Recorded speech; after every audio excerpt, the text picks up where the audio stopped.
Welcome to Tunnel Talk, a No Facts, All Feelings wrestling podcast. I'm Allie. I'm Ann. And I'm Leah. We're giggly today. Good job, everybody. Thank you. How are you guys doing this week? Well, did you guys enjoy all the free time that we had with only one episode of Dynamite? Episode of wrestling? It's crazy to not have a weekend show. Every week, Leah does me a kindness. So I do our schedule, but Leah puts all like the matches from the week together for me. So I know what happened. And I went in to look at it this morning. I was staggered. I was like, this is like 3 matches. This is nothing. What a delight. How free I feel. And can you imagine that, like, when we started this podcast, that's what it was? Like, yeah, that's like why we were watching Dark and Elevation all the time. And I don't think there was even Elevation when we started. No, actually. it was. It was literally just started because Paul White had just come into our lives. Yeah, the biggest man who ever lived. That's I believe. Right. That was a very early episode title. Yeah. But it was in its infancy. Yeah, its infancy. But it was like we watched Dynamite, BTE, and then occasionally the YouTube shows when people we liked was on it, and that was what wrestling was. Yeah, It wasn't kind of this all-consuming thing that we were doing all day, every day. 15 hours of government-mandated wrestling. we hadn't even heard of Stardom. And this is what the Biden administration has spent the last 4 years working on. Instead of solving real issues. My brother has this thing where, like, every time you complain about something really innocuous and, like, without any kind of cause, he goes, that's life in Joe Biden's America. So you just, like, there's too much wrestling to watch. That's life in Joe Biden's America. And I think that's a universal problem. Everybody is complaining about. Anne, I did forget to check in with you about this earlier. Are you prepared to share what's making you happy this week? I actually am prepared, but I thought you weren't going to remember. We were just going to skip it, and I was like, you can keep for next week. I'm not going to bring it up, but of course I always know what's making me happy. I think I know Leah won't, because in this one aspect of our podcast, she's a very bad student, but you should always feel free to tell me that I forgot to tell you that it's time to tell us what's making you happy.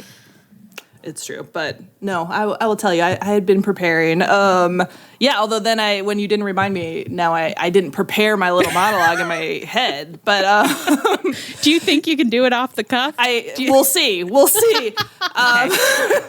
We're looking at you so supportively. Thank you so much. I appreciate it. I need to hold the hands of my girls while I get into this. You have them. Yeah, a few years ago I went off caffeine because I thought it might help me sleep better, and unfortunately it did. So that was good. Unfair.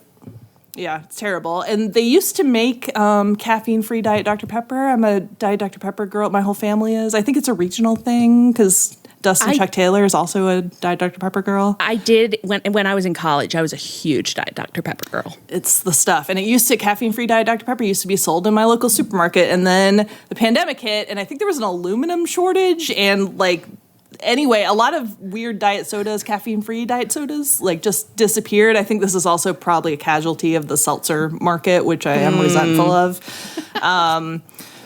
Yeah. So anyway, so I no longer could have Diet Dr. Pepper. But then I was like, well, if I have 1 in the morning, that's not so bad because it has a lot less caffeine than coffee. And then I started drinking actually Dr. Pepper Cream Zero. All right. Which sounds repulsive, but it does. What is that? It's just an additional. It's basically a Diet Dr. Pepper and cream is one of their new flavors. So it's like as though you'd poured cream in it, but it's really really good. I don't know what to tell you. I've heard a lot of that's it's like a Mormon / Utah thing, right? Is to go to get put milk in your. Oh, is it a Mormon Coke? thing? I did see a thing of a TikToker making fun of a TikTok video where they had a Diet Coke and then they poured cream in it and she was like, that's repulsive. But then she went and tried it and was like, oh, actually I like it.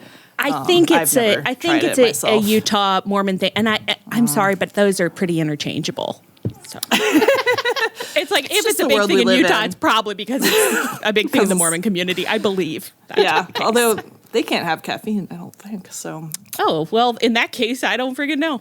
Well, okay. Maybe they're doing So it in a you're- caffeine free. Anyway, You're so I drinking started, your creams. I'm drinking my Dr. Pepper and Cream Zero soda in the mornings, and it's so good. It's like I've been doing this for for 4 years ish. I don't know when I landed on it. Probably less than that. Probably took me a while in the pandemic to adjust my life. But like honestly, when I'm going to bed at night, I think, oh, but in the morning I can have my little treat. I can have my one caffeinated soda. I'm permitted.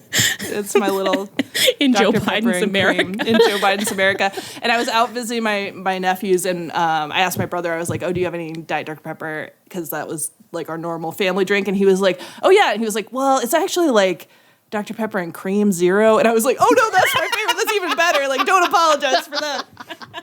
So, Well, and that. so that's what's making me happy. Big That's recommend. fascinating because I guessed it was going to be your capitalism purchase this week, and I was very excited to hear you describe that. Wait, what? Your Dustin capitalism purchase. Oh. I was not going to blow up my spot. Blow on up that That's your what I'm spot. here for, baby. Thanks so much. I think people will really relate to what you're about to explain. Yeah, so like last week on Dynamite, there was a couple in the crowd wearing like what were clearly best friends sweatsuits, tracksuits, and I was like, haha, that's funny. And I was like, I wonder like if I could find them online, like how hard are they to find, right? So it's like a Yeah. little Google excursion. So during Dynamite, I'm Googling. I find it on Amazon. It's an 80s hip hop costume, I think is what it's labeled as. All right. Okay. Okay. It's on sale for $40. It comes with some wristbands and sunglasses and an inflatable radio. A real bargain. It's clearly the exact best friend's sweatsuit. I think it's really funny. And then I don't know what happened to me, but a few days later, I get an Amazon box and I bought it. I bought it. It's comfortable. The picture that we received of Anne in this sweatsuit was so funny because her face was so smug She and looks so pleased cute, at the first same of time. all. She's So an angel. cute. So cute. Absolute And angel. so but also pleased with herself. She knew it and she was like, it's a comfortable sweatsuit. Look what I'm wearing. I forgot It's my I whole did new this. personality. I don't know why I decided to buy it. I just saw that it was cheap, and I must have been like, "Great, it's mine now." Now I have it in my home. Can I ask at what time of day you believe that you made this purchase and promptly forgot about it? It was during Dynamite. I think it was between 9 and 10 p.m. during Dynamite. That makes sense because there's a lot Yeah. going on and a lot to monitor You're a little- in that period. Yeah, you're like there's a lot happening. I'm like in 3 different group chats. I'm watching the TV. I am purchasing best friends course, sweatsuits without just- noticing. The finger slips for a mere second, and suddenly the tracksuit is in the mail, and you're immediately having to look at the learning tree again. So who could blame you? Yep, that's exactly what happened because I did completely forget, and then I was like, I don't think I ordered anything. What is this? So that was quite a little surprise when I opened it up. Wow. Well, those are two beautiful things to be making you happy this week, and Thank you so thank you, much. Leah, for holding Anne accountable and making sure that Yeah. she shared that. And even when you brought it up, I'd forgotten again that I have it. I'm like, what Yeah. capitalism purchase are you talking The about? fact I that, literally the fact don't that know. I said that and you looked at me blankly and I was like, the Dustin purchase? And even then there was like another second Yeah, I before was you were like, you Dustin right. purchase. It does not want to stay in there. It doesn't sound right. It doesn't sound right that I own it, that I paid $40 American for it, plus An tax. 80s hip hop costume. A bargain at twice the price, it sounds like to me. All I need now is I need someone to do a little caricature sketch of my face to put on a decal so I can like apply Yeah. it to the jacket. I bet we have an artistic friend who could do that. Oh yeah. I bet we could rustle that up for you. Rustle it up. Yeah. Be great. Okay, well, that's a little project for us this week. Girls, let's talk wrestling. Let's talk manly graps, as it were. Feeling a little punchy. I didn't like that. Didn't like it. Okay, let's talk. Wrestling. I hate Let's that one, talk actually. wrestling. You like that better? No, I don't. I like it worse. Say what I you like. said. Okay, we're talking about the New Elite. Dynamite opened with the special New Elite credits again, which we all loved. We got a vignette early in the show in which Matthew and Nicholas were driving little JB and Okada to school and stole Tony Khan's parking spot at the venue.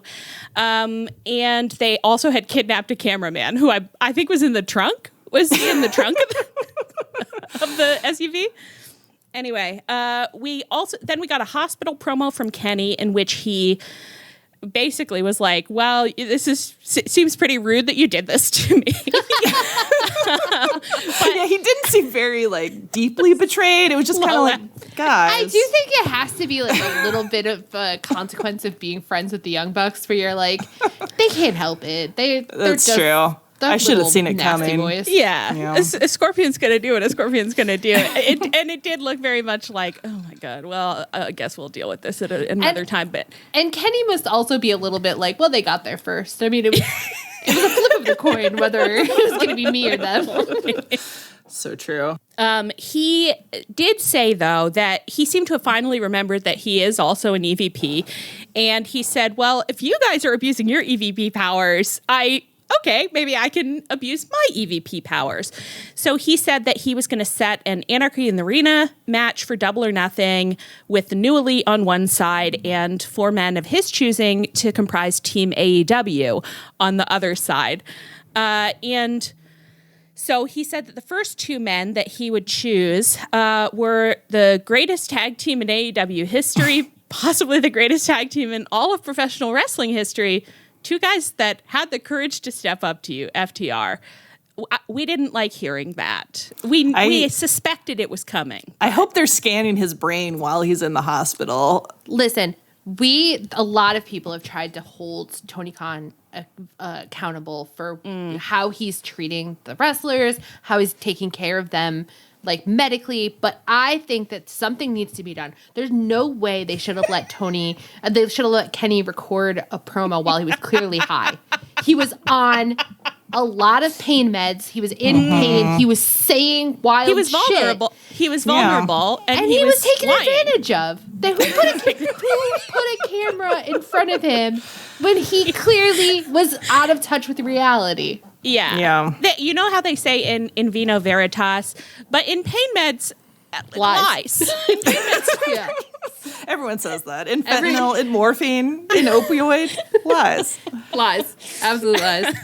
I also loved Kenny just like now being like, I think that I also have power, especially because like, I mean, Kenny's always working, but like that stream that he did where he was like, well, I don't really have power. I've never had power. I have an EVP title, but I don't make decisions. They don't really let me make decisions. And I love the kayfabe idea that like his Twitch chat where like, Kenny, you are an EVP though. Like you could. They can't tell you what to do. And then he just sat there and was like, I think I do. I could seize the means of production. I had said last week, I think when we were watching Dynamite, I was like, I really want to see like Kenny be like, I'm an EVP too. I also can make crazy decisions, and to have him and the Bucks like sketches of them backstage just like fighting over like minor production issues because they're just jockeying for power, which I think would work because of. I think you should explain this, Leah, that the one time that you were trying to remember who had founded AEW and you were like, it's like, I was telling my best friend, me and Sarah were telling our mutual best friend about Cody leaving. And I literally was like, well, okay, so there's 3 EVPs. And Sarah was like, 3? And I turned to her like she was crazy. And I was like, yeah. Kenny, Cody, and the Bucks. And she was like, the Bucks are different people. they each get a vote. But I felt like in kayfabe, the Bucks would also not always remember that. If they were arguing over things with Kenny, they would be like, well, our vote is this. And Kenny would be like, well, my vote is this. And it would be like, well, we're at a standstill. I don't think they would always remember that. I don't think they would. No, they'd be like, if only there's someone here to break the tie. We need Cody back. Not that I really want AEW to do WWE references in this current situation, but I did just read someone saying that like when Vince was still there, he and Triple H were like fighting for power, where Triple H would like change one minor production thing, and then whoever he changed it with would go back and tell Vince, and Vince would immediately put it back. And I do sort of want like a sketch of like, I don't even know, like Jerry Lynn being like, okay, Kenny, the Bucks told me to change the camera to this angle, and Kenny's like, put it back. I do want like 2 hours of a kind of old-fashioned farce where Yeah. it's like the show is not going well, but as a meta commentary. So it's like a lot of the time you're like backstage with wrestlers coming off being like, okay, well, I was getting 5 different things told to me in the middle of that match. So yeah, no, it wasn't a great match. No. And it's Just Kenny like and- backstage segments where like a person runs in one door and then they leave and then someone else comes in the other door. It's like Frasier said- level. just a little sick comedy. Yeah. All right, what are we even talking about? Oh, FTR. Okay, so then at the end of the show, we had the New Elite come out and give a little in-ring promo where, you know, they were just like, we're in charge now. And Nick said, he was speaking to FTR in the ether. He said, good luck finding 2 other people with big enough balls to face the Elite. We run this damn show. So, of course, FTR immediately come out, and Dax FTR says, I knew going into this fight, it wasn't going to be easy to find a couple of guys willing to fight against the EVPs of this company. But after a little bit of convincing, those big balls you're talking about, I think I found a couple guys who have big enough balls for the job. I personally didn't enjoy the idea that FTR had been backstage for most of the show looking for big balls. Seems like an HR violation. I don't know. And Get him outta what's here. annoying is if it was any other tag team, we would have thought that was funny. For sure. Yeah. But my heart is stone about FTR. I can't. I honestly can't believe it. I know. Although we did say that their match against the Bucks was good at the last pay-per-view, which I thought was extremely broad-minded of us. It was, and we we're were very honest. magnanimous about it. People And the should fact- give us a lot of credit for that. Well, the fact should. that we're being rewarded for that by I having to know. watch another one is fucking absurd. It's absolutely absurd. I don't know why it's happening. Well, look, the other 2 men come out who will be on the team, and they're Eddie Kingston and Bryan Danielson. And so let's step back and let's just talk about like the makeup of Team AEW here. What are your thoughts? These are the we're supposed to be rooting for this group. It's Yeah. crazy. Eddie, sure, absolutely. Every day. 100% Yeah, team of course. AEW. FTR, absolutely not. Especially when it's like they were the most, like when we're having this whole Punk thing in the mix, like they were the most undermining of AEW. Like Dax did his whole podcast. I can't get over it. And then Danielson, I think you could get away with if the other 3 guys were extreme AEW original guys, but like he's real borderline even then. It's not even that I'm that mad about Bryan Danielson being a ex-WWE guy. It's just that Bryan Danielson has never really given a stirring like we are AEW like speech. You know what I mean? Yeah. Like I believe that he likes AEW, but I think he likes it because it lets him do the things he wants to do. I've never gotten the feeling that he believes in change the world or that, you know what I mean? Like I just Okay, here's an idea. yeah. We get backstage. Easily they let us back there. Oh yeah. And we hold auditions for Team AEW, and it's speech based. It's only oration. You come in, and actually maybe we should do like a blind casting. So there's maybe like a curtain between us. Oh, and yeah, the- sure. So and we the can't tell who wrestlers. they are. We just hear their voices and we say, who is that? I have no idea. To be honest, I think that would mostly work on me. I think I mostly wouldn't know who it was. And then you give a stirring speech, and then we choose the best of the speeches, and those are the wrestlers. So then we end up with Eddie, Mox, probably Hangman, and who would be number 4? A fourth beautiful orator. I can't think of one off the top of my head, but we've Me got to neither. have some floating around. Who else has ever given a promo that we loved? Well, no one else ever. Just those No three. one's coming to mind. No one's coming to mind. Well, Anyway, you know what? We'll sit on that idea. I don't think it. Look, a number of people have said like this is clearly a big storyline that is has been ballooning and offshooting, and it's kind of touching lots of other storylines, which I think is awesome. I think that's really fun. But that also means that whatever happens at Double or Nothing is not going to resolve this situation. I think it's very unlikely that the Elite are going to lose to fucking FDR. Made a mess. I hope not. I don't feel That would be confident too in anything degrading. at this I need to see Dax pinned. Do they even pin in Anarchy in the Arena? How do you win? There is a pin, right? But Eddie's gonna take it. Eddie is gonna take it. Yeah. Oh, for fuck's sake! That's what Eddie's There's there no for. way it's Dax. Yeah. There's no fucking justice in this society for lots of other bigger reasons, but for this one as well. Someone in the Social Suplex Discord said, "Mighty Dave." I was obsessed with this because it just captured how I feel. It's overall, I really like the EVP angle, but as soon as I think about the Bucks, JB, Okada being the evil usurpers of AEW and FTR, the good guy defenders, I feel like I am losing my mind. Yeah. It's dead on. Especially because as part of this argument, the Bucks have seized the show and are making the decisions. And these have been a bunch of baller episodes. Like, why wouldn't Yeah. you want to keep them in power? My dad has this theory of government that the best mayors embezzle a little bit. He's like, Wow, that's a real New England theory of government. You can't trust an honest man. exactly. So this is my thing where I'm like, why would I take them out of power? They're evil. Who gives a shit? Embezzle a They're little bit. keeping our roads salted. The streets, the potholes are filled. Who cares? The shirts are tucked in, okay? Yes, some people are getting beaten up because they've personally made enemies of the EVPs. That's life, baby. That's the price we're paying for a good show, and I am willing to pay it. For a functioning society.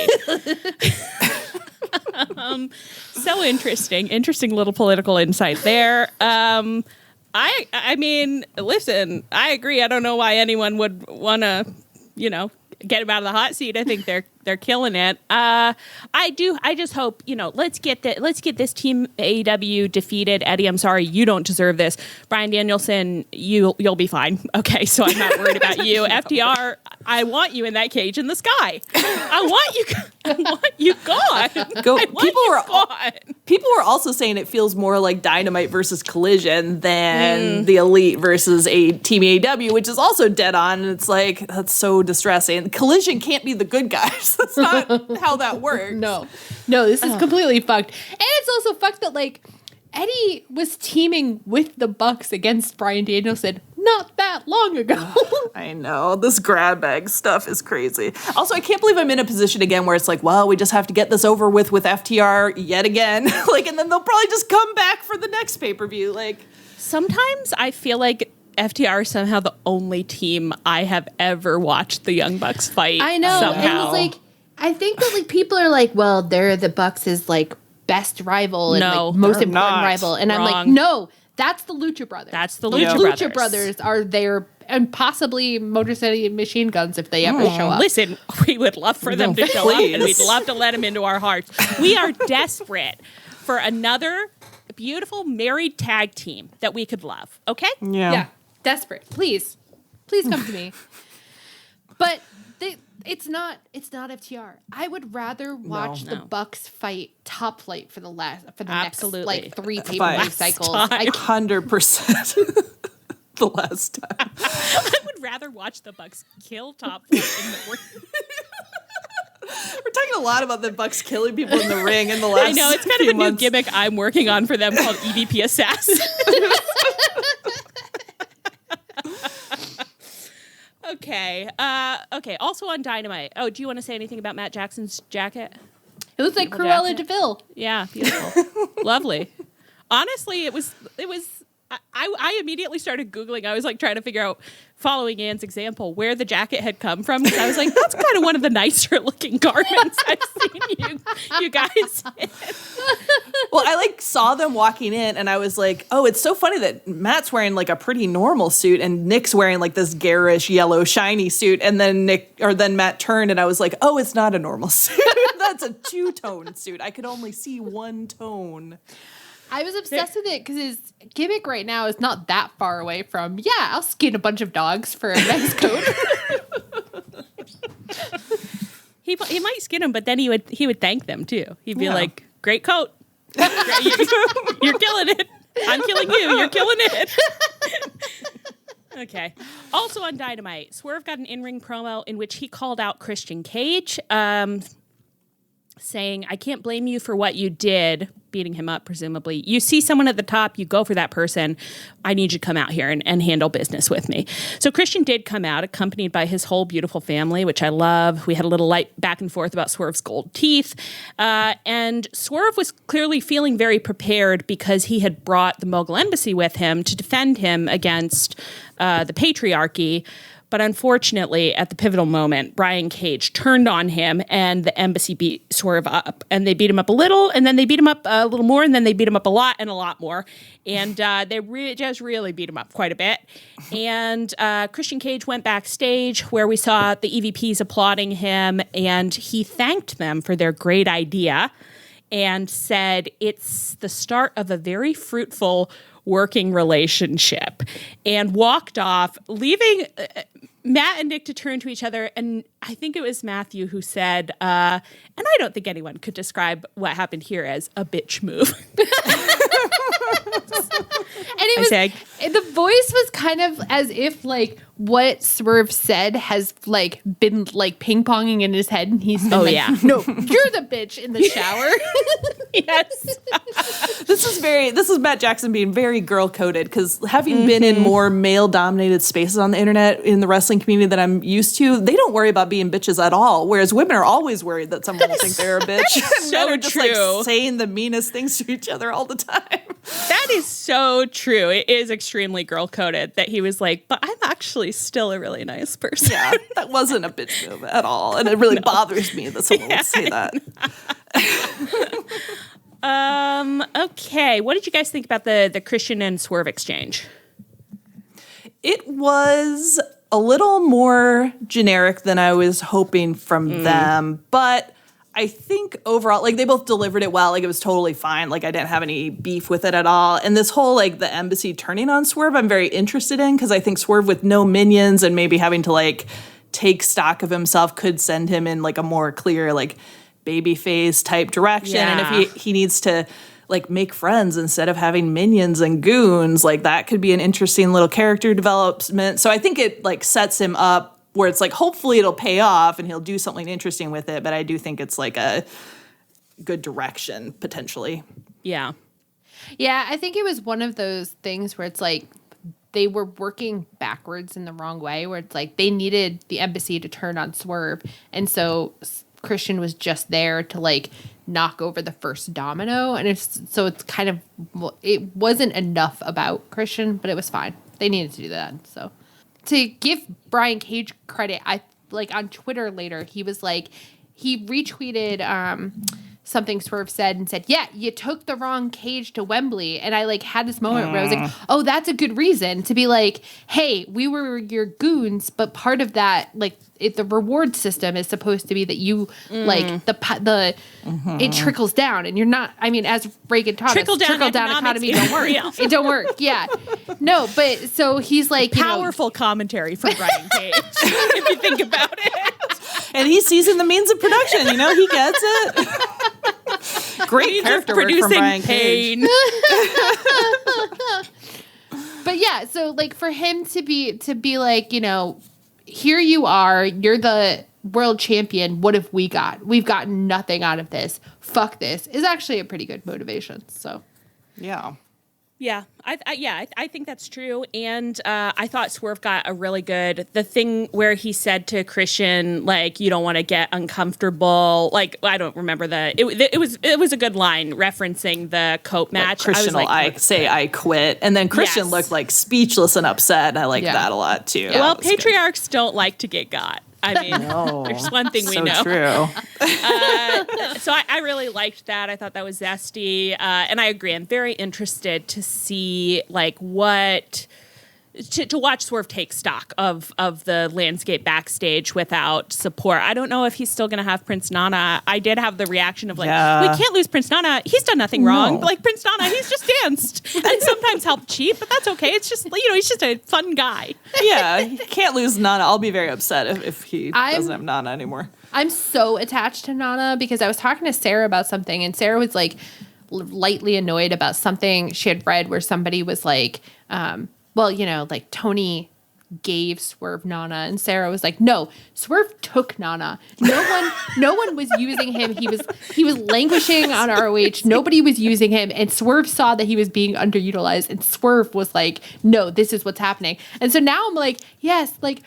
Nana was a forgotten toy, and Swerve was smart enough to see that he was worth playing with. So and he loved the Velveteen Rabbit so much. The Velveteen Rabbit came to life. Got up and danced. And Nana can't, he doesn't have to be a heel manager. He and Swerve can learn how to do good together. Yeah, I think that would be really nice. Like what I would kind of like is to see Swerve is just so angry and frustrated and upset, and he's backstage. He's like in his heel cave or whatever with Nana.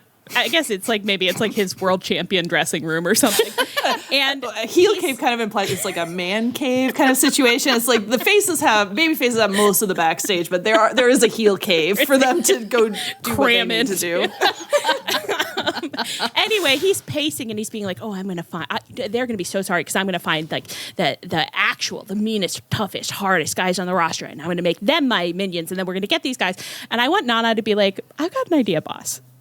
What if we just what if we don't do that? What if we're nice to people? What if we just chill out and just maybe go to catering and say hi and sit down at a table and just get to know people. Just make friends. Yeah, just see who you connect with, be a little bit vulnerable, see who's vulnerable back. Apps, I'm obsessed with thinking about a scenario where Nana kind of gets Swerve to open up and meet a bunch of people, and so Swerve's he's hanging out in the back of the BTE background. He's he's hanging out. He's making real friends with the faces and kind of starting to integrate. And that's when Hangman shows up, and Hangman is like, "I'm sorry, are we just tolerating Swerve and catering now?"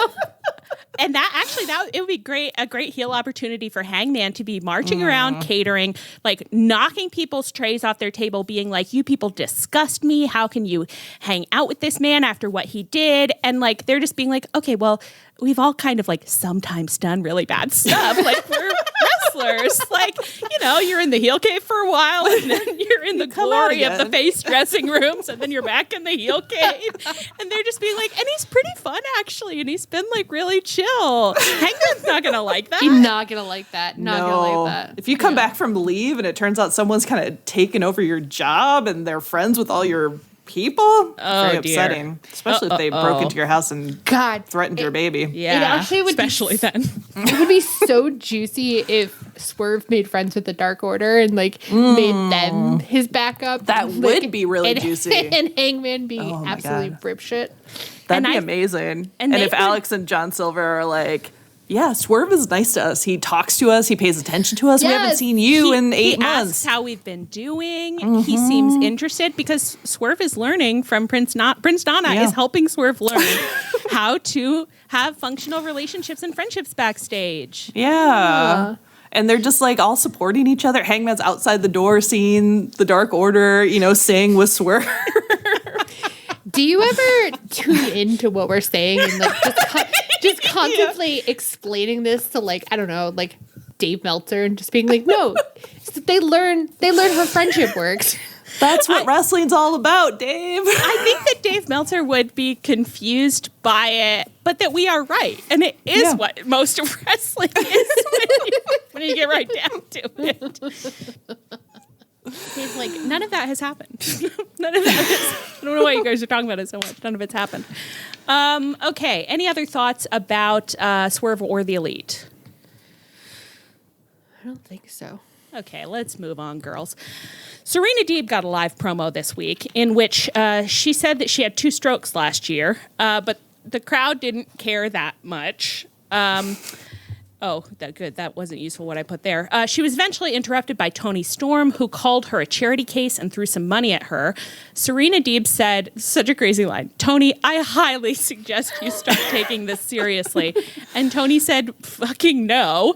And then they got into a little fracas, I think. And Toni got knocked out. Is that correct? Yeah. I believe she was knocked out on the ground and Tony Schiavone was looking at her like, that's what you get, girl. For your behaviors. Also on Dynamite, Mariah May fought Harley Cameron with Saraya ringside and won, but Saraya attacked Mariah afterwards. Mina Shirakawa ran out for the save. Almost kissed Mariah, but didn't. And then they hugged and drank champagne, and Toni didn't come out and was nowhere to be seen, which was, I believe, someone on commentary emphasized that Toni was not there. So that seems plot relevant. Let's start by talking about briefly about Serena Deeb's promo. Yeah, it was pretty awkward with the crowd booing good. her, and then she's talking about her medical issues, and they're like, "Oh, I guess we shouldn't boo, but we don't like it." I don't know. I think she has terminal FTR disease, where it's like she's not fun, she's not trying to have fun. She thinks wrestling is deadly serious, even though it's pro wrestling and it's silly, and so it's not fun to watch her. Yeah. Yeah. I do want to read this segment, this quote from the promo. She said, "I'm wrestling for the Women's World Championship in Vegas at Double or Nothing against Toni Storm. I'm aware of this narrative going around that people are saying Deeb isn't going to be able to defeat Toni Storm. And as much as that upsets me to hear, I also get it. So I wanted to give my reasons why losing at Double or Nothing is not an option for the professor." And I said, that's not something a professor would say. That's something a student would say in a very bad essay that does not get a good grade. In this essay, I will prove. Exactly so. Exactly so. I just remembered they zoomed in on a sign that said Toni Storm greater than Serena Dweeb, which unfortunately is going to be an intrusive thought for me going forward. Serena Dweeb. Serena Dweeb is so fun. I know. It'd be a great character.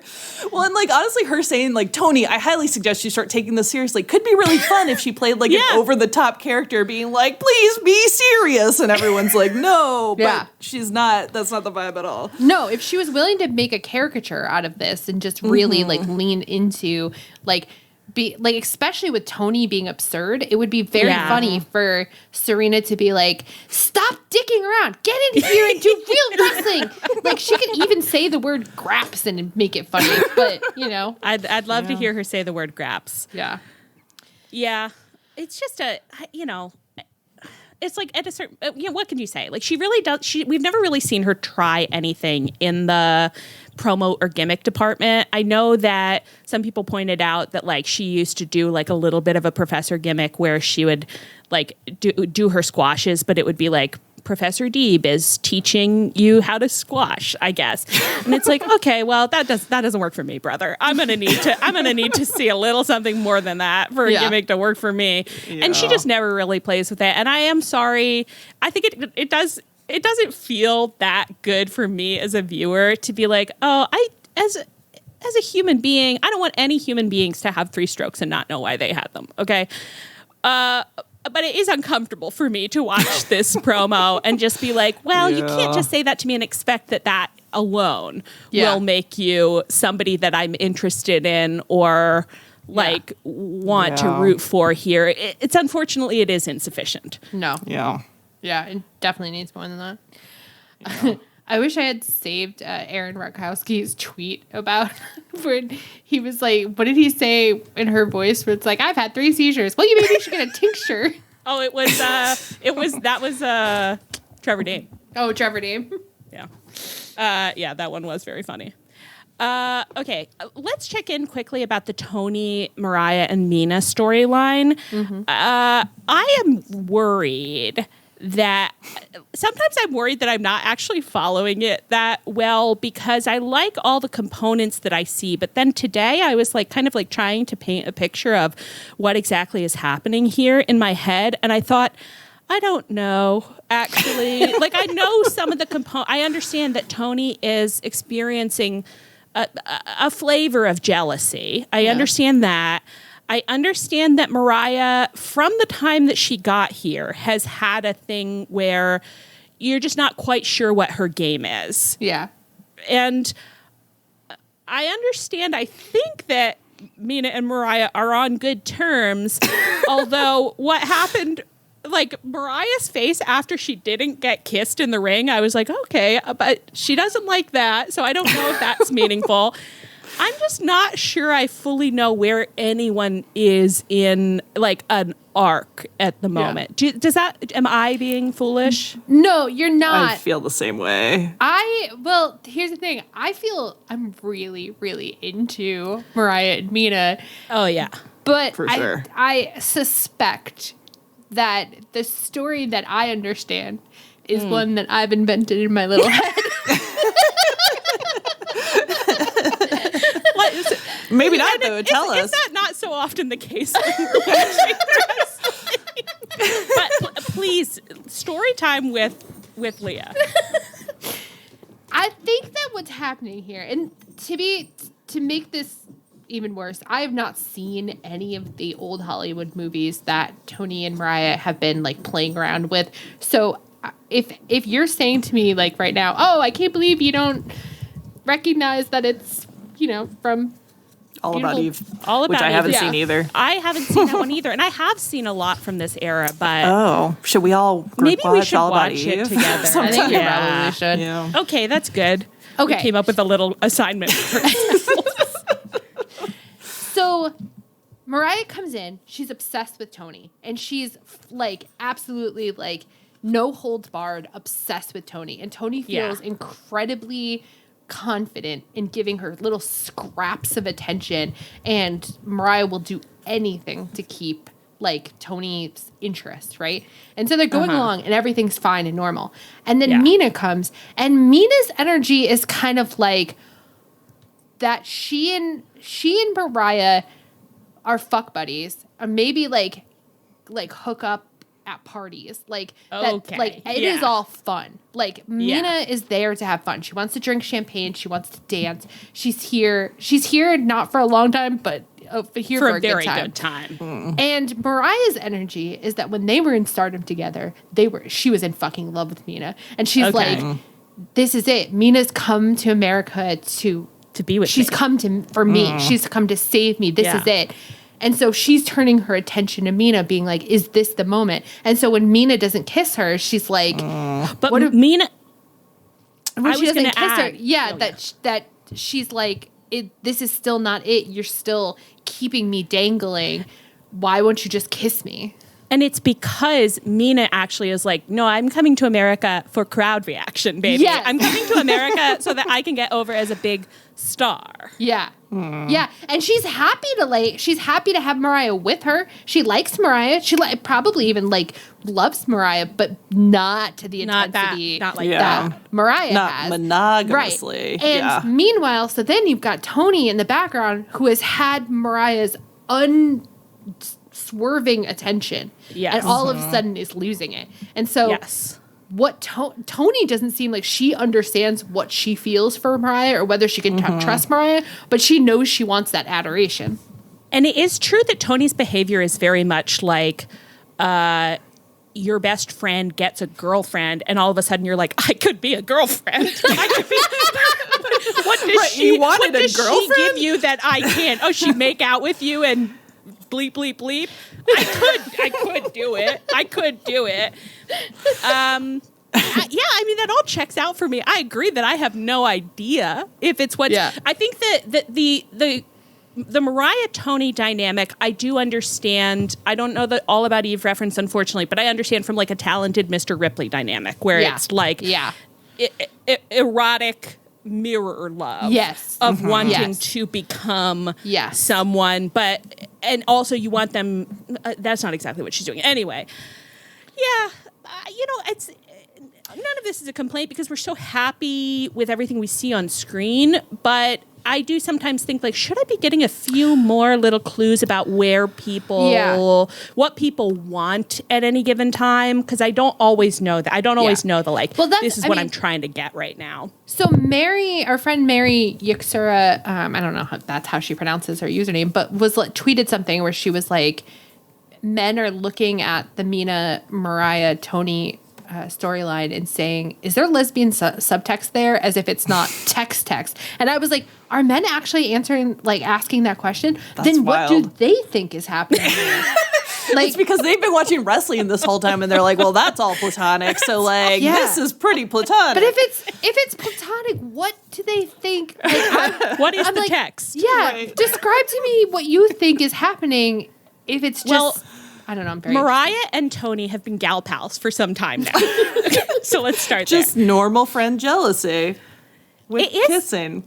Of course, it's an intoxicating psychosexual soup. Oh, yeah. Of course. Yeah. And Leah, I have to tell you the yarn you just spun for us. And most of that seems pretty textual to me. I mean, it's not made up. I think to me, what I've been feeling I don't know if I'm following this, is maybe just that it hasn't really progressed the last 2 weeks or so. It's just kind of been, it's not really a complaint. I think the thing that I am not sure of is if I was writing this movie or a TV show, it would have to come to a point where Mariah has to choose between Mina and Tony, but Mariah can't choose Mina because she don't go to this school. So eventually... Mina's not going to be there. So instead you have to ask yourself, what does Mina represent to Mariah that she would choose as a alternate to Tony? And that I don't know the answer to. That could be her own unique identity, though. Yeah. It's she's not becoming a clone of Tony, but she's because she and Mina, it's they're in love as two individual people and not mirrors of each other. So you could kind of go that direction. Yeah. Yeah. Mina does not want to love herself. Mina wants to love Mariah for Mariah's. So exactly. This is where I think that the talented Mr. Ripley touch point is not serving me that well because... maybe Mariah just murders Tony and then... Well, yeah. It's when I'm looking at it through that lens, I'm yes, she shows up and the love that she feels and the way that she wants to be this person is real, but becomes increasingly toxic and fucked up because it's just I want to be you, so you can't be you anymore. And I don't know, I guess I had kind of thought, I was surely that's where this must end. Although I don't know what it would mean for, she trailed off, not really sure. Well, I think, you know what? I think it seems like we're following it fine. Mostly fine. I think that we are. But I'm very interested to see where they're going. But I'm not at a point where I'm displeased at all yet. Where I'm eventually you are gonna have to go somewhere. But that's okay. I'd like a few little character insights at this point. I'd like some kind of little check-in to be this is where these people are at in terms of their desires at this moment. Yeah. Mm-hmm. And even some more face acting, just a little. And Mariah did some great face acting when she didn't get kissed. She looked confused and devastated about it. Yeah. All three of these women are capable of really good face acting. Been loving what they've been doing. Yeah. Yes. Okay, let's move on. Let's talk about Big Cope. He opened Dynamite with a promo in which he beckoned the camera close and said that his mind has been wandering to bad places. And so, therefore, he asked Tony to make his match versus Brody King a no DQ match. I'm not sure it's a straight line for me between those things, but it seems. I guess he wanted to do dark violence. Is that? Yeah. He wants to beat him up with trash cans. A really classic wrestler thing where they're Tony, I actually feel bad in my body, so could you give me a match so I don't have to feel my thoughts anymore? Thank you. If I bleed, I think I'll feel a lot I think I'll better. feel a lot better. Can I just go hit something for a while? It's so funny to imagine going to your boss and being like, Tony, I've been wrestling with dark impulses this week, so I was hoping that I could be allowed to use as much plunder as I desire in my match. And Tony's just like, yeah, sure. If you think that'll help, like, I guess we could get you to a therapist or something too. Big Cope's like, I think the plunder will do It's it. like, we've got a great EAP program, Copeland. No? Okay. Malachi Black also got a promo in which I missed all of this because the second that man starts Oh my talking, God. my I loathe brain it. goes to Mars. Like, I'm It's just crazy. not there anymore.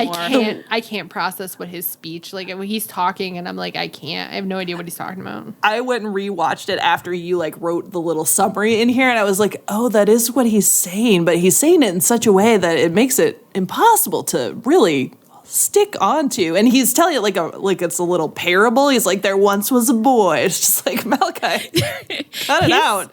His gimmick should be that he starts talking and he just kind of puts his opponent to sleep.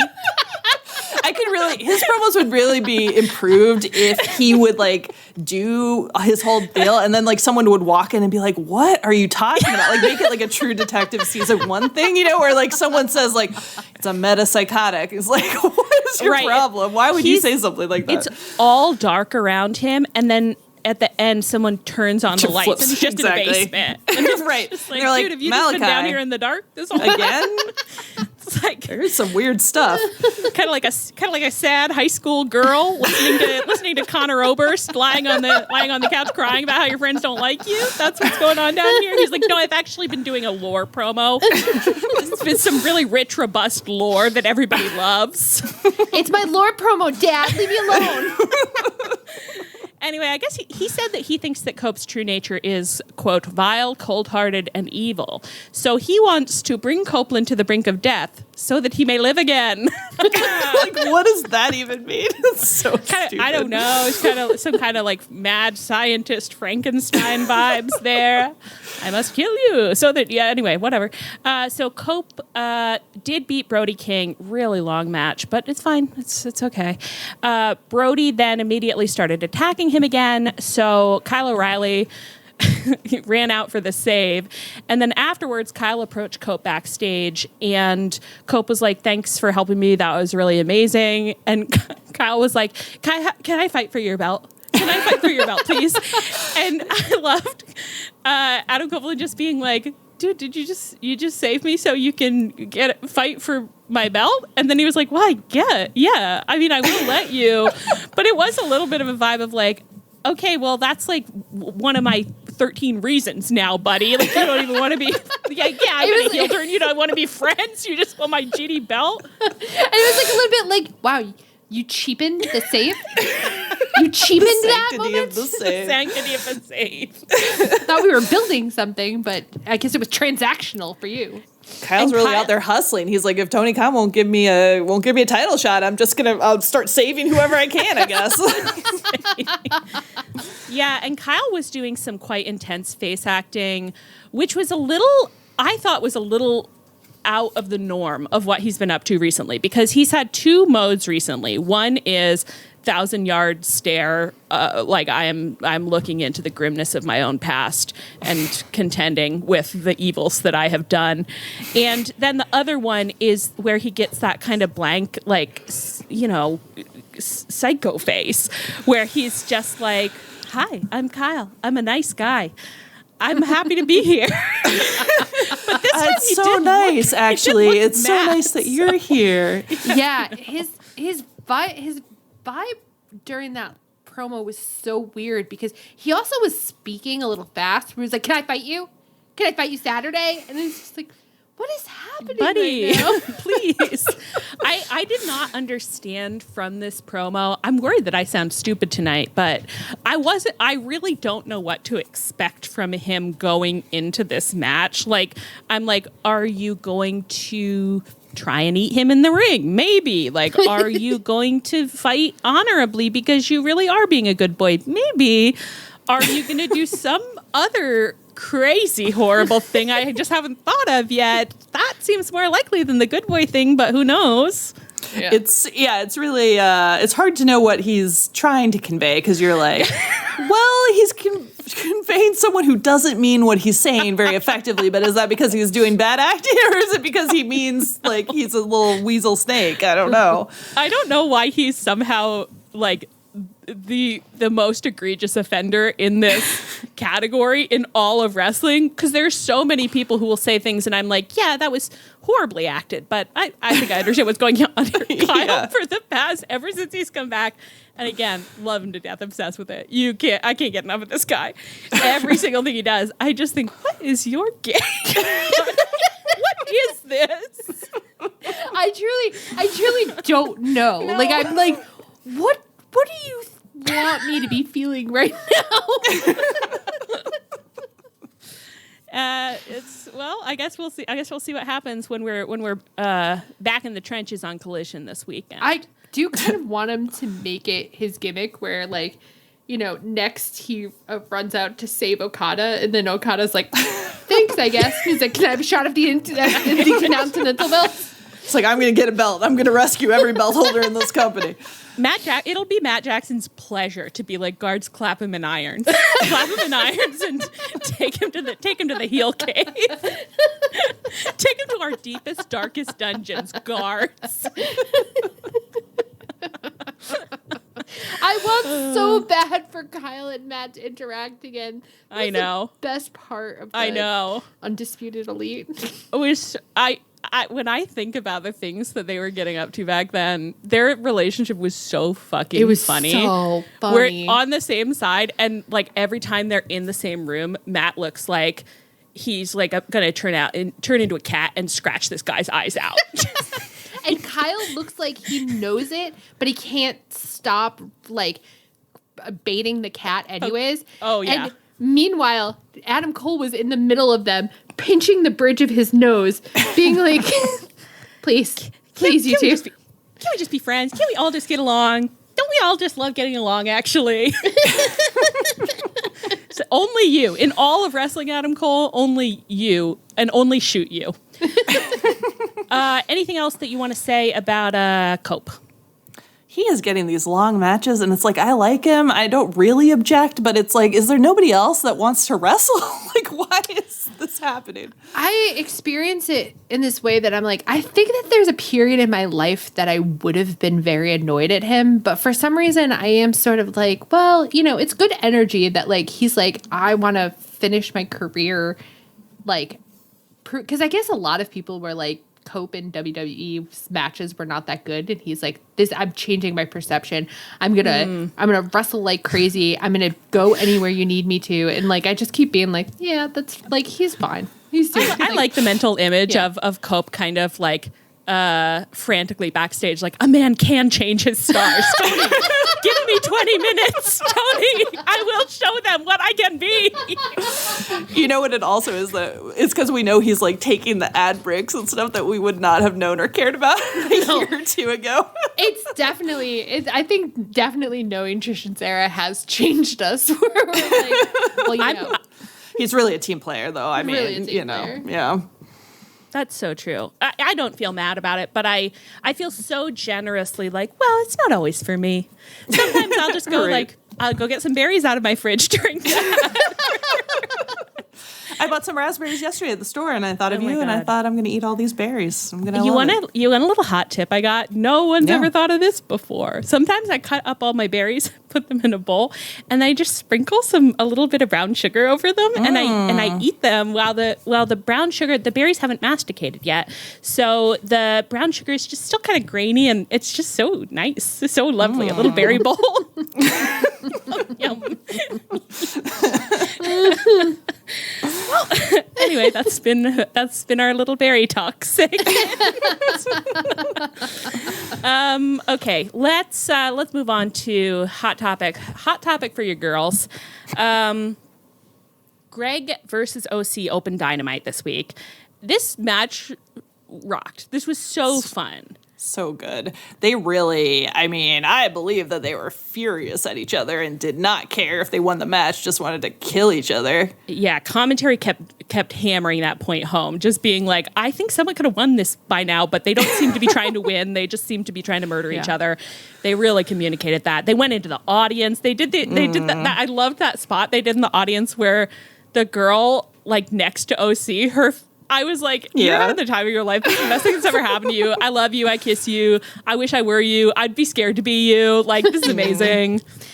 OC just hurdled the barrier from like a stop, like just jumped straight up. Yeah. So strong and Fantastic. powerful. Bleacher Report said something like, it was clear that these two had spent years at ringside for each other, and they knew all each other's wrestling moves and knew how to counter them. And I was like, that's sexy. Okay, well, that's a little... that's hot. That's hot stuff, actually. Are people talking enough about how like cool, sexy it is when it's like that the mortifying ordeal of being known is actually really sexy. it's really sexy, especially when it becomes weaponized. When a man knows how to counter all your moves because Oh he my knows you God. that well. Whew. Because you thought he would never hurt you. Yeah. You thought he would 'cause never hurt you, so you let him in. You let him in. You let You him see your didn't- weaknesses. You didn't know that you needed to be on guard from him. Oh my Hello? god! Wow, that's really rough stuff. Yeah.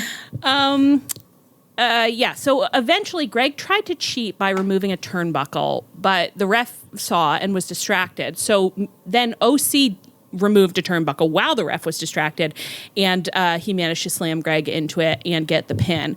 Greg did not stay down. He immediately resumed fighting, and they fought all around the ring, and Greg was thunking him on his head on the stairs, and they make an awful sound. And it did not sound good. And they're doing these kind of little acrobatics I didn't even really understand, where like Orange Cassidy is like wriggling under what I called the stage. So we're still the girls we were, okay? The fact that I said in the middle of this match, ooh, he's under the stage. I didn't even clock it. You like corrected yourself almost immediately. Yeah, It was like, oh, I right, yeah. had no problems with that. I was like, yeah, he is under the stage. Yeah, absolutely. Anyway, yeah, so they did this whole thing, and then eventually Don Callis had been on commentary, and he came off and kind of took possession of OC, which really troubled and worried me. And Chris came out to yell at Greg, and of course I don't trust that at all. I think you two are doing play acting and loving it. I'm obsessed with it because it's like Greg being like, yeah, of course, Orange Cassidy, a face, would get scouted by a heel manager. Of course this would be happening. Of course, like, Orange Cassidy, the revered face that everybody loves, fucking cheats and wins. Like, of course all of this is happening. Like, and he's right, like that promo that he gave after where he was like, he's a narcissist, as all of them are. I was like, all your yes. faves. All your faves. Yeah. Incredible. It was a great promo, and it was because again it was like totally emotionally intelligible, like legible, coherent. It's just like, yeah, this adds up that it's like if you're getting pushed to the brink for a long time, this is how you would break. Right. Where he got kind of baited by the camera guy or whatever being like, how does it feel that OC won fair and square? And Greg's like, are you fucking kidding me? Fair and square. But then the way he's freaking out about it is like he can't acknowledge that he was trying to do the same thing. Yeah. He's just like, no, I was fine. I was fine the whole time. But like, of course he had to like, you know, it was great where it's like, oh, you're not doing Which it. is exactly Good. how it feels to be in the middle of something where you're Totally. like, I am being wronged. All I'm doing is surviving how much I'm being wronged. And it's only afterwards that you're like, oh, I also was misbehaving, but you can't see it in the moment because all you can see are the ways that somebody is fucking you over. Totally. And I almost wish that in that promo there had been someone there to like push on it and be like, but weren't you doing that? And to like get him to be like, well, I didn't have a choice because it's like the whole fucking system is like he has the whole system behind him. Everyone is behind him. Like everyone tells him all the time that he is worth everything and I'm not worth anything. That's why he's a narcissist. You fucking made him a narcissist. Yeah. Like, Right. Right. Yeah. Greg, we have to get the system. Greg's acting is so good. Like in the midst really of all this great. like wrestling acting where you're like, yeah, we're putting on a play and I can see all the seams and that's fine. But it's like Greg is like a real person really mad out there. Like all of the face acting he did in the match, he was just so mad. And then in the promos too, I've been so impressed. I'm worried that he's getting me on side. Like, I'm a little, He's not. Stop it, Leah. Stop. OC's not trying to. I have to tell you, I'm a little bit like, should we stab OC? He is a know. narcissist. He's not a narcissist. He's a not sweet a boy. He didn't ask narcissist. for the attention, Leah. He didn't ask for any of this. All he did never was fight. tried. All he did was fight his best. All he did was fight his best. He was supposed to be a mascot. We all thought he couldn't read. Do you think that anybody in life should be relegated to the role of mascot? Should we not be allowed to rise above our station? Okay, you endorse the caste system? You have disappointed Wow. me. Maybe you you have guys disappointed me. You guys should get in the ring for a no DQ match. What do I say? I've been experiencing dark thoughts. Leah, I am experiencing dark thoughts and impulses. Should we talk about what, of course, really interests us, which is the health and well-being of Chuck Taylor? Is it not our right to discuss? Kind of the only thing we were thinking about. Yeah.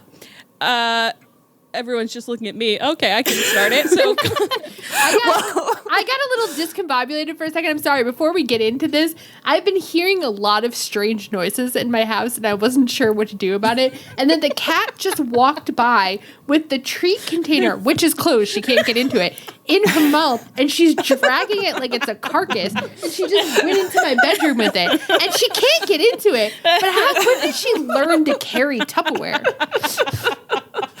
Anyways, Wow. that's so. Yes, Evolving. I do want to talk about Chuck Taylor, but I did have a weird moment just now. you had to decide between Chuck Taylor and your cat won for a moment. For a moment. You know, when you have a son and a daughter, sometimes your attention gets split. When so. you have multiple that is so children, true. it's tough. Yeah.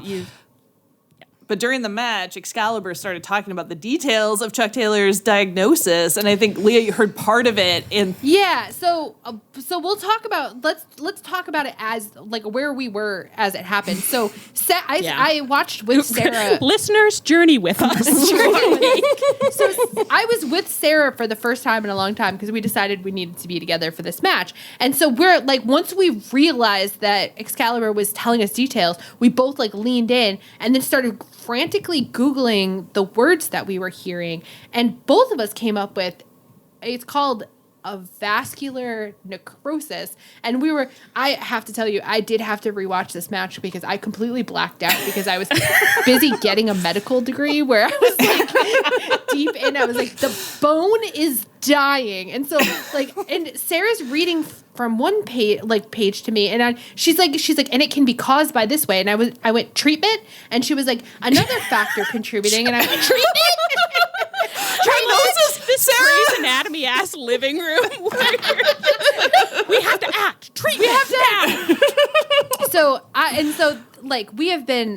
been like down this rabbit hole because apparently this AVN stuff, like if you catch what I was finding out is that like it can happen after an injury where if something gets knocked wrong, the blood to your bone gets cut off and the bone will start dying, which sounded like, that's what it sounded like Excalibur was talking about. And so they were saying like, if you catch it early before damage is done, then it's not that big of a deal. They have to do a bone graft, but it's like a couple weeks.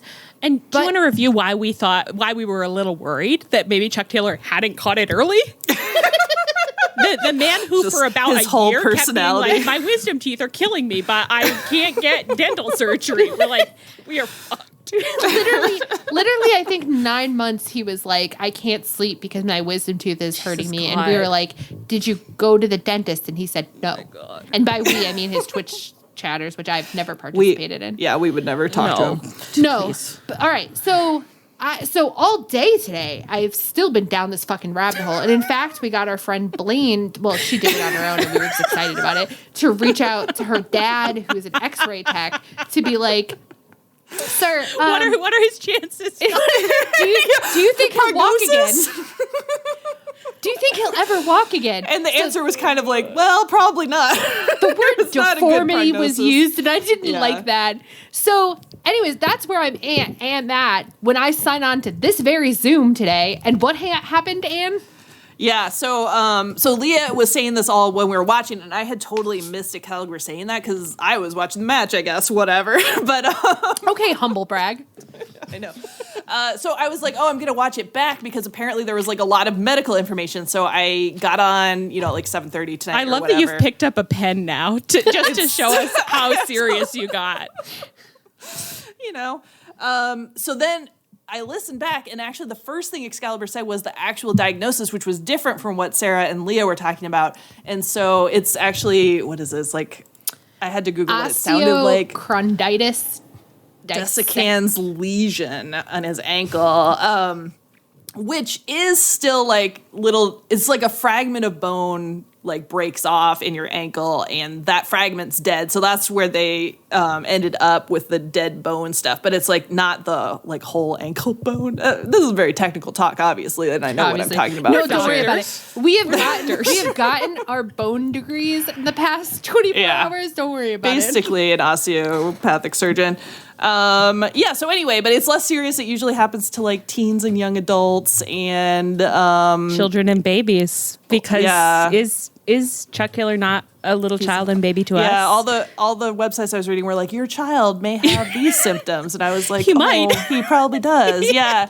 And like it usually with kids like heals up on its own, but like with adults they'll like put you in a boot and see if it heals, and then if it doesn't, you might need surgery, and then like depending on how bad it is, like it's Yeah. different kinds of surgery, but it's more like 4 to 5 months out at the very outside, and And this all hopefully adds that's up all because he was correct. in a boot. So He was in a boot. Yeah. Yep, I think it's was been in a going boot. on for a while, and it sounds like it kind of sometimes just starts happening. Like it's not even like one injury, which also kind of checks out with him because like I don't think we ever heard like that he got injured in a match, but it's No. like kind of a repetitive stress injury is what they think. So So Anne tells us that before we start recording, and I did the opposite of blackout, like with happiness.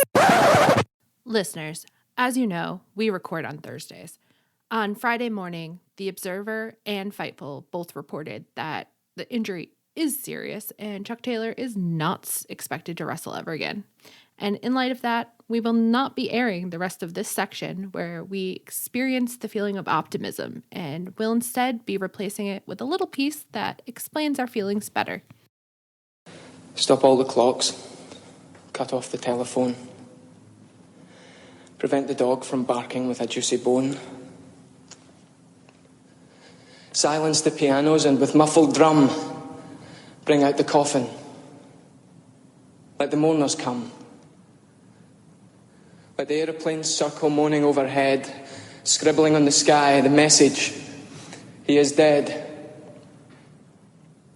Put crepe bows round the white necks of the public doves.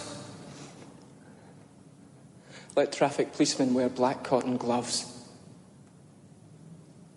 He was my north, my south, my east and west, my working week and my Sunday rest,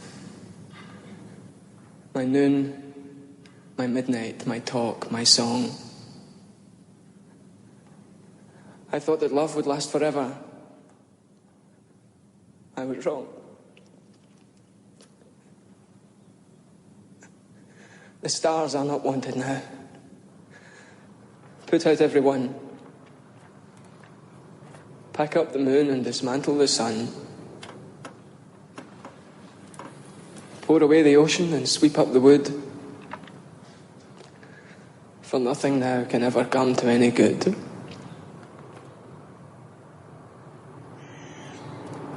Also in the Best Friends world, we did see OC backstage with medical later in the show, and Rocky stopped by, and Rocky is rolling up, and he's like, hey, man, how's it going? Amazing. I'm not listening. I actually got a match with Jay White later. Yeah. And actually, Tony said that if we wanted to go for the trios titles that he and the Guns have, we could totally do that. And it could be like you and me and just like a third person of our choice. I don't know. Could be Greg.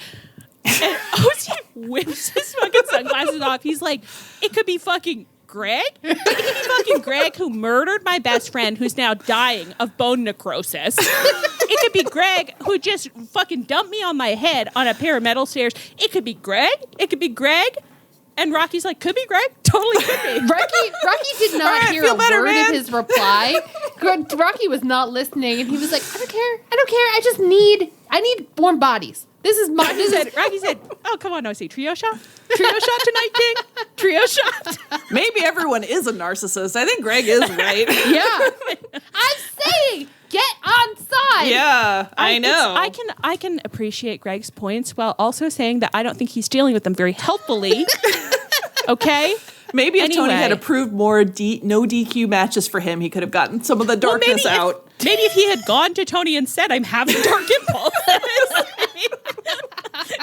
Is it the chicken or the egg, Ann? Where does it start? Whose responsibility Outside Tony's is office, it? there's just like a long line of wrestlers being like, the darkness needs to come out. I do like that. I got also the darkness, Tony. The implication is kind of like if you go and tell someone spreads this around, they're like, if you tell Tony that you're having dark impulses, you can get like a really long match. Like you can get like a really long good one. He's like, oh, you need to get the darkness out. Take as long as you need. Don't want the darkness. We wouldn't want those dark thoughts floating around your head. Yeah, have 20, have 30 if you want. Anyway, okay, so then later in the night we get this backstage segment where was it Lexi Nair? I think it was. I think it was the new girl. I can't believe that we have a new person whose name I'm Amazing that supposed to learn. Can onboard the name of Lexi Nair. It took me like 3 years to get there. She does not have a lot of personality. Sorry, Lexi. Okay, well, the new girl whose name I will learn in time, I'm sure, was interviewing a very dry, dead-faced Pac. I mean, the visual here was startling. I almost didn't recognize him. I It was like, wasn't who right. is this man? It wasn't right. You immediately thought, like, this is animal abuse. You are mistreating him. Like, what, you let him get this dry? This isn't safe for him. His skin, his hair, they're all going to start flaking. It's like you go over to somebody's house and they're like, oh, I have some cool terrariums with some reptiles. And you look in and you're like, they need misted. They're not. They can't survive this. These are way. not They need. healthy. Where's your little sprayer? We need to spray this man down because he is. That's why he doesn't look like he's with it right now. He doesn't have the nutrients that water gives him. No, he can't breathe. We're at Bryan Danielson and John Cena's house being like, this aquarium is too small. They're all dry. They shouldn't be in here. This isn't right. They're all dry.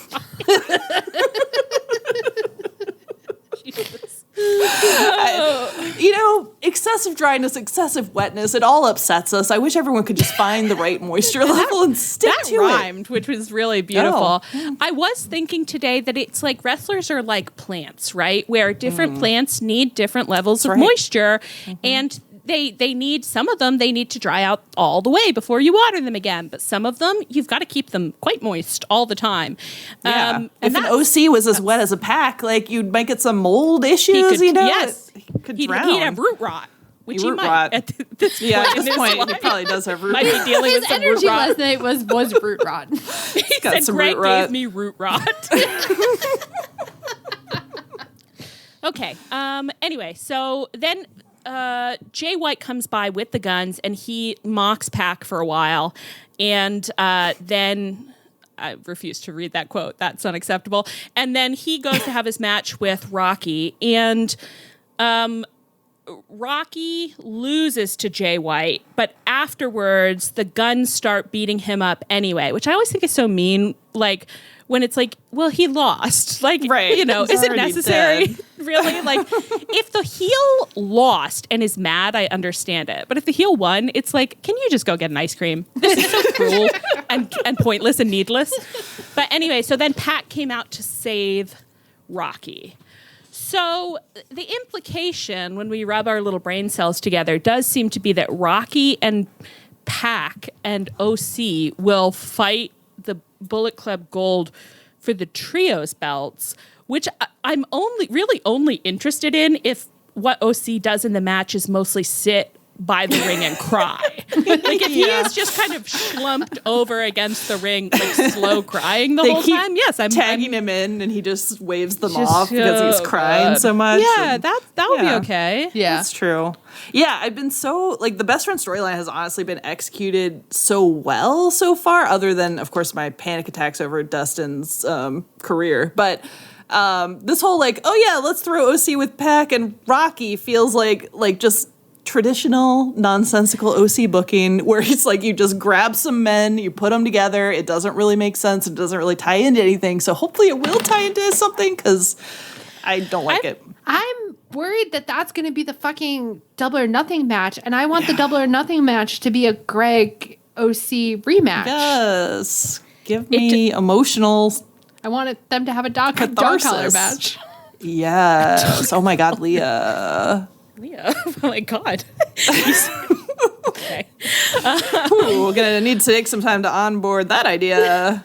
I agree that I would rather see that, but I'm also not super worried. And of course, it's like Lucy in the football, like, so they could do anything to me. But I'm not that worried that the storyline's going to go off track at this point, because they laid breadcrumbs for a long time that turned out to actually be breadcrumbs that were leading to something.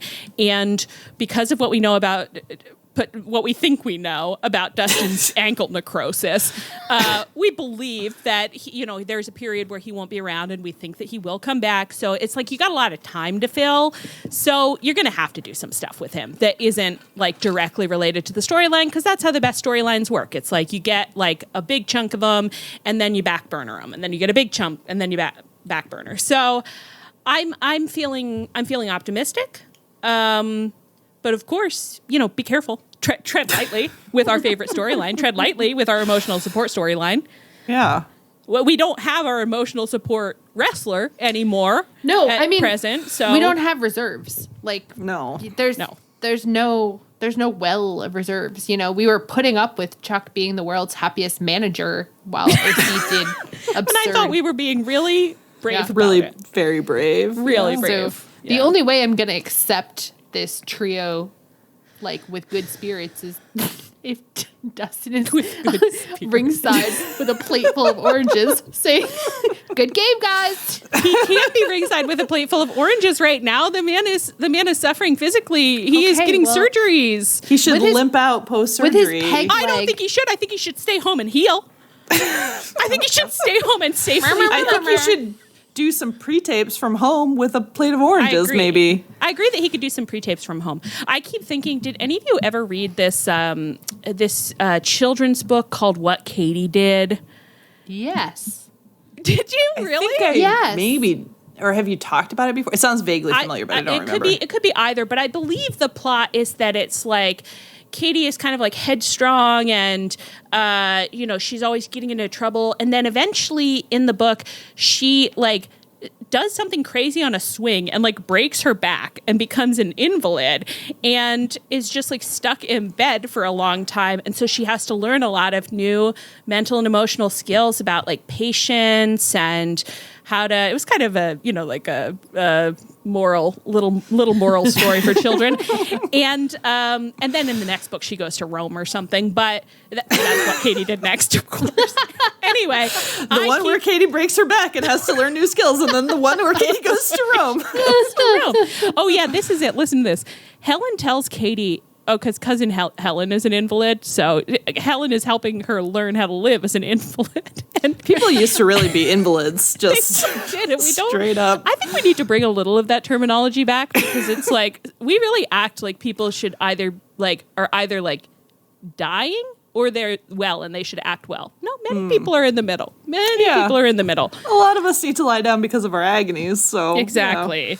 Like Helen tells Katie that she is that she is now a student in the School of Pain, No. where she Well, will that learn sounds like a wrestling she will- gimmick.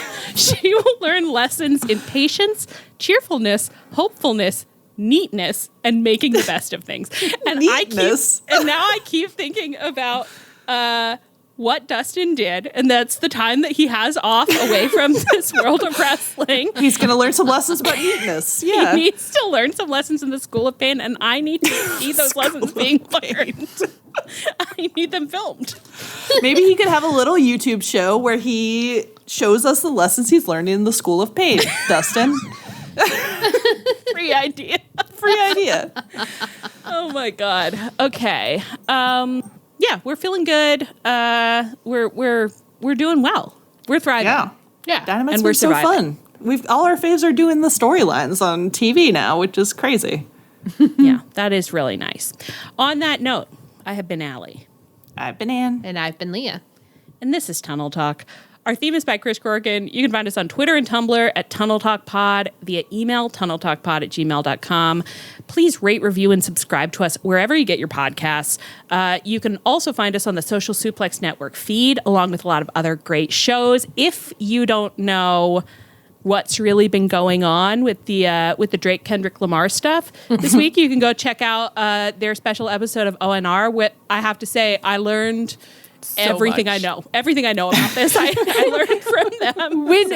When James was talking about the end where that Kendrick won, and he was like, for Drake, there was no path to 270. I fucking lost it. Really good stuff. So funny. you can check out ONR and a lot of other great podcasts on the Social Suplex Network feed. You can also join us on the Social Suplex Network Discord, where we're always learning stuff. What did we learn about today? About How Dickies, Yeah. the shirt collar used to be Yeah. called removable bosoms. Yeah, Yeah. something like that. Yeah, we learned a lot join about us. detachable bosom. That's right. Yeah. Yeah, just the history of the Dickie.